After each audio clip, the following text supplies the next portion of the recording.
We can tap into a world of talent when we stop caring where my next hire works, open up the search to your entire country, and hire domestic remote talent in a fifth of the time as it would take to hire somebody in a location. By 2030, globally, there will be 50 million more knowledge jobs than there are knowledge workers to fill them. The race for talent is over and the talent won. Let's accept that reality and use it to our advantage. Solving the recruitment crisis in accounting might well be one of the mysteries of the world. We know the talent pipelines are running dry. I'm here with Jeff Phillips on the Accounting Talent Podcast. Jeff, why is hiring remote accountants the number one way to solve recruitment issues for accounting firms? Rob, we've been stuck in hiring in our local markets since the profession began, and the world has truly changed. We can tap into a world of talent when we stop caring where my next hire works, open up the search to your entire country, and hire domestic remote talent in a fifth of the time as it would take to hire somebody in a location. So we're here on the Accounting Talent Podcast, deep diving and giving you best practice into what works to maintain the talent that you have and bring in more talent to drive the growth initiatives in your accounting or CPA firm.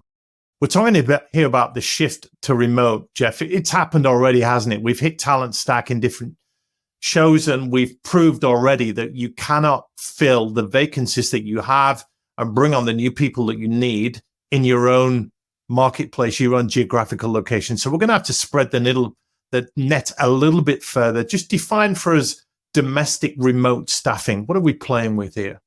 I'm talking about full-time roles for CPAs, enrolled agents, accountants, in accounting firms. Why I use the word domestic is I'm in the United States.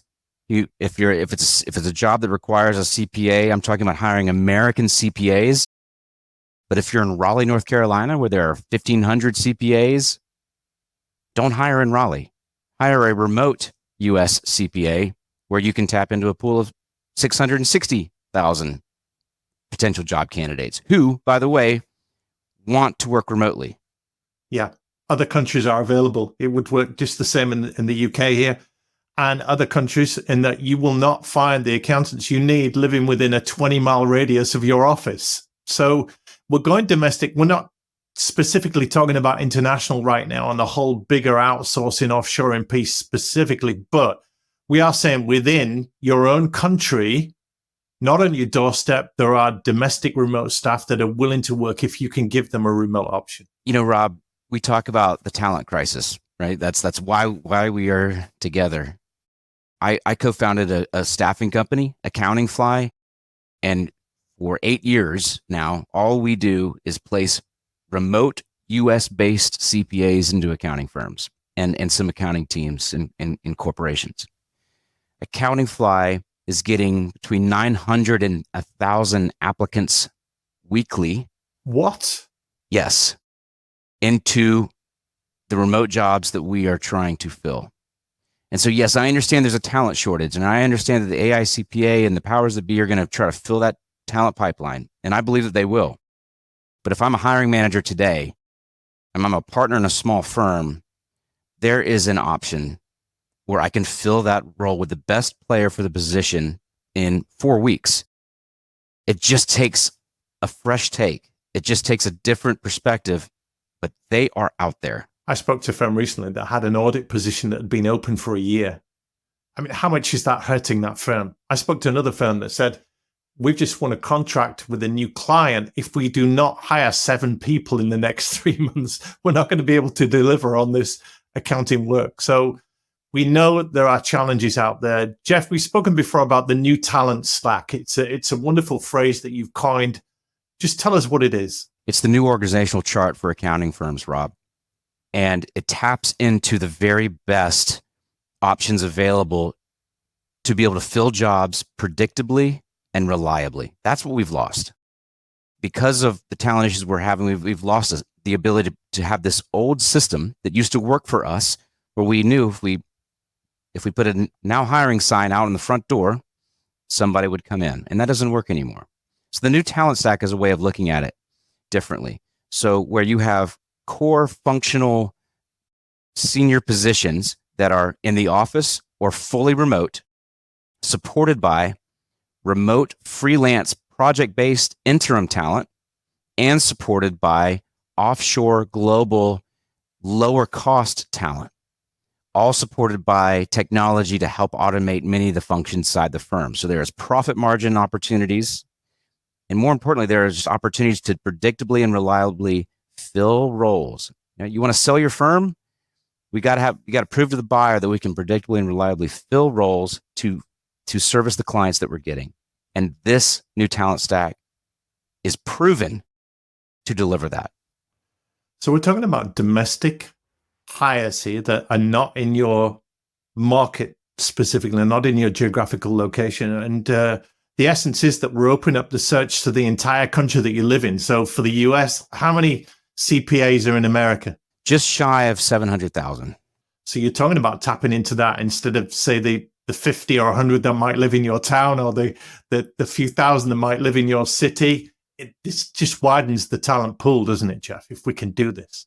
It not only widens the talent pool, but it gives the talent the thing they want the most. There was an article, Rob, we can put in the show notes, from the Washington Post that basically said, this was just a couple of weeks ago from our recording, that the top performers in any knowledge work industry are choosing remote work, and they know that they can go and get remote jobs.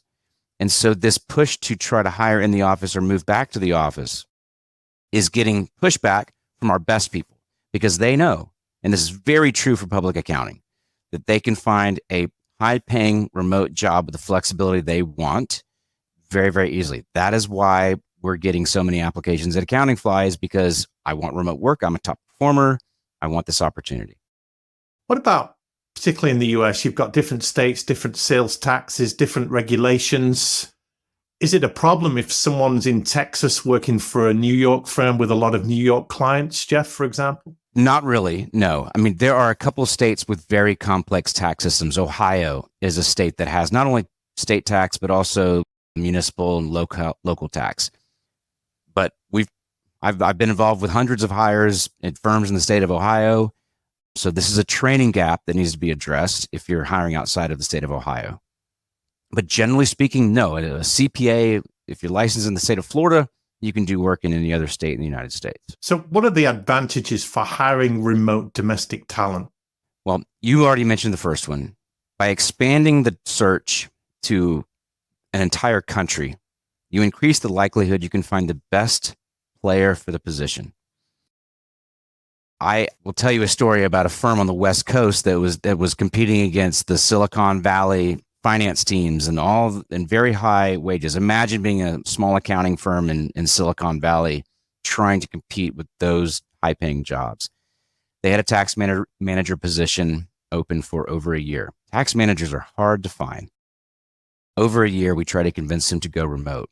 When they finally flipped the switch and went remote, they hired a tax manager who exceeded their expectations beyond measure, and they were on the East Coast. Okay, that was 5 years ago, and that tax manager is on track to becoming a partner at a West Coast firm. They found the winning candidate. So you find the best player for the position. The number two benefit, Rob, is speed. We're filling jobs in 40 days. Most of my firms in my network that are stuck to trying to fill a job locally, and I get the reasons, but they have jobs open for a year and a half, 2 years. The harm that causes the enterprise and the team that remains is great, right? So let's hire remote, change our systems. Yep, that has to happen too. But now you become a predictable and reliable employer because you're offering this. And the third benefit is we know for a fact that this is what the talent wants. The race for talent is over and the talent won. Let's accept that reality and use it to our advantage with the new talent stack: domestic remote hiring, domestic freelance and interim, and offshore global talent, and build those into our system inside our firm. The recruitment consultants would say it's a candidate-driven market. The candidates are dictating the terms of engagement. By 2030 globally, there will be 50 million more knowledge jobs than there are knowledge workers to fill them. 50 million globally. So yes, we're in a candidate-driven market, and this is our reality. This isn't a sales pitch for why you shouldn't hire in your local market. It is a vision for addressing a problem that is not ever going to go away while we work inside this profession. And that's okay because we've got a solution for it. I'm hoping you can give us on this episode a few examples of how this has worked, Jeff, but let's ask the question that everyone else watching, listening to this is asking in their heads. There are risks to remote hiring. What are they and how can we address them? Just summarize a few for us. I usually say that every anxiety you have when you hear me talk about this new world of remote work is completely valid. And there are ways to not only defend and work around them, but to thrive because of them. So I'll give you my three biggest risks that I see. One is, well, that's encouraging to start with. People listening, they've got all kinds of fears, trepidation in going into this, and we're going to put them straight. So yeah, what's the first risk? The first risk is I can't train remote staff. And that is simply just not true. My recommendation when you make a remote hire is we onboard in person and we do early training in person. And then we have quarterly fly-ins for remote staff to have team engagement. So this is a classic hybrid accounting firm model where you can hire anywhere in the country, but you have a system for getting those people connected to the office culture if you have an office. Training online is fine. Training through a buddy inside the firm is a preferred method, and group training in-house is fine. Training, because I have someone in a different market, in no way means that I cannot train them. All right, that's just mythology, and it does not work. And we have the technology, don't we, Jeff, now with the online meetings and the Zooms and the Teams and everything else. We couldn't maybe have done this in the 60s, 70s and 80s, but the talent wasn't a problem then. It is a problem now. We have the technology that will allow you to train a workforce, a person, mentor, coach them, get alongside them in different parts of the world. 100%. It's all there. Virtual training courses, virtual training CPE companies exist to do video-based training for staff. You don't have to produce it yourself. And it's not just technical stuff, is it, Jeff? You can train people on all the technical stuff, and the state societies and others, like you say, CPD, we call it in the UK, continued professional development, CPE, you call it. That's all out there. But there are other softer skills that we can train people on, non-technical training that we can imbue into them to make them ready to do their job. One of the trainings is just how we do things, our culture.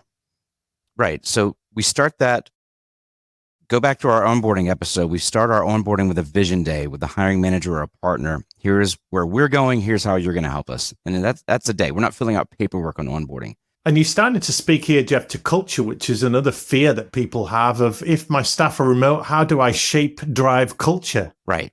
And I think we're at the point where that is just pure mythology as well. Because in the United States, and I know in the United Kingdom, Rob, there are hundreds of only remote employers that don't have an office to speak of, that are driving culture through how we meet, how we conduct business, how we conduct one-on-ones, how we have team meetings, fun fly-ins, fun virtual events. This is anyone that hears this and just wants to pick up the phone and call me, we will teach you how to do this. It's not hard. The biggest one, Rob, is I don't know if my remote employee is productive. So this is a mindset flip from I must see you to trust you to I want to see data to trust you. But we're gonna lean into trust to begin with as a culture inside our firm, and we're gonna verify it through data. There are world-class project management software tools that help remote accounting teams do their business. And we have a wonderful owner at Paget who lives in Chicago, but he runs a fully virtual Paget firm. And he can tell you within 60 days if the hire is going to work out or not, because he can measure their productivity on tax or accounting or payroll through his project management software. If they're hitting the workflow deadlines that they've established, if the work is progressing along on the timelines, we're good. If they're not, this is probably a failed hire that either needs training or to be moved out and replaced. And to reference a previous episode we've done on how to read those vulnerable staff that are thinking of leaving, we talked about staff turnover and the importance of surveys and asking your people how they're doing and to what degree they've got what they need to do the job and they know what they're all about. So this would definitely speak to that. So these are great risks that we're trying to mitigate, Jeff, here. Any more with remote domestic hiring? One thing we see more because of remote hiring is what some call quiet quitting. People disappearing, people checking out, people gaming the system. And so that's a big drawback to remote hiring. How do you counterbalance it? Well, how we structure our remote team culture, how we structure our training, and how we structure our productivity is critical. I told you about our owner in Chicago who is running the firm based off of results-driven data inside project management. For instance, he knows how long it's supposed to take to complete a tax return inside his firm, going from person A to person B to person C. If person B, the remote staff, is missing timing metrics on every single return they get, there's a problem. Maybe they need to be trained. Maybe they have given up on the job and just collecting a paycheck. So, like I said, he can tell you within 60 days if there's a problem or not. And so that is how we address kind of the higher risk factor around remote staff. Got it. Let's finish, Jeff, with some practical examples of where this has worked, because you've got a lot of these stories, haven't you? I think, Rob, I've been involved with over 1,000 remote hires since 2015. I've got one that just happened recently, and it's not in an accounting firm, but I think accountants will appreciate it. We were able to place a remote CFO. And I'm telling you this because I think there's a misconception that only junior roles are where we should be hiring inside accounting firms. No. A massive construction company in Florida was able to hire a remote CFO who lived in Atlanta. Now, this was a special candidate. They had a CPA, a bachelor's in accounting, 11 years at a CPA firm, then 12 years in-house as a controller, a CFO, then a COO. And here's the kicker. She had a niche in construction accounting. She had worked in that field. Construction has its own unique set of accounting rules, accounting softwares, and tactics. So this hire lives in Atlanta. She was placed in less than 30 days. This is the senior most financial position at a company, was hired in 30 days remotely, Rob. She's in the office for 4 to 5 days per month and as needed, but she works from her home in Atlanta. But that construction niche was the kicker. So what do we have here? We have the best player that this firm could have ever found. A hire made in 30 days. Think of the benefit of waiting 30 versus waiting a year with the exact niche experience they want and an arrangement to help this woman run the financial aspects of this construction company. That's a great example. What else you got, Jeff? We see remote tax managers, which I think is something that is so critical. And I'm trying to summarize hundreds of stories into one. But what happens for accounting firms, especially smaller tax-focused firms, the tax manager plays such a critical role in reviewing the returns and the quality of the output and the speed and the efficiency of the output. When you don't have that role, all hell breaks loose inside a small firm, because now the partner is having to lean in, or the owner, in doing the tax work. So I know one firm where they hired a successful remote tax manager. The owner, who had been working 90-hour weeks during busy season reviewing tax returns, everyone's tax return that goes out the door, was able to step out of that position, start working on strategic growth initiatives inside the firm. They're now adding a tax planning and strategy department because he has the free time to not have to do all the tax work. He's focused on selling more higher paying clients on the accounting side of the business. The firm I'm thinking about was hired in about 40 days for a tax manager. The examples have now become limitless, but Rob, what's so interesting is that when we started first talking about this in 2015, it was just selling a vision. It all happened because a CPA mom who left the workforce gave our office a call and said, I need a job. And she said, there's only one kicker. I don't want to work in an office, and I'm not going to work 40 hours a week. And just in closing, Jeff, you and I were chatting before the show about a Washington Post article you'd seen, which was pretty insightful. Basically says in knowledge work industries like accounting, the very best can get jobs anywhere they want, and they are choosing remote opportunities. So how do you react to that? What we know is that because there are so many remote jobs available, look on Indeed.com, ZipRecruiter, just to get a sense of the scale here. This is what you're competing against. I don't care where the person works. I'm looking for the best person for the job, and I'm willing to pay top dollar for a remote hire. And we know that the talent is choosing. This is what the Washington Post article said, is they're brazenly choosing the remote options. So if you're not giving that as an option, can you really win this race for talent? Absolutely not. And the quicker firms wake up and realize that their brand as an accounting firm is not enough to bring in the talent that they want. Their plush city center offices and the wonderful technology they have is not enough to bring in the staff that they want. They've got to pivot. It's time. You can tell I'm passionate about it because Rob, my mom and dad owned an accounting firm in Pensacola, Florida. I grew up working in it. I saw how hard it was to hire people 35, 40 years ago when I was working for them. And I know that it is helpful. And yes, it's a change, but just put your head down, go through the change. And on the other side of this is a predictable, reliable system to put great talent into your firm and solve this problem once and for all. That's a great wrap up, Jeff Phillips. Thank you so much again for helping us solve the Rubik's Cube that is talent in accounting. Thanks, Rob.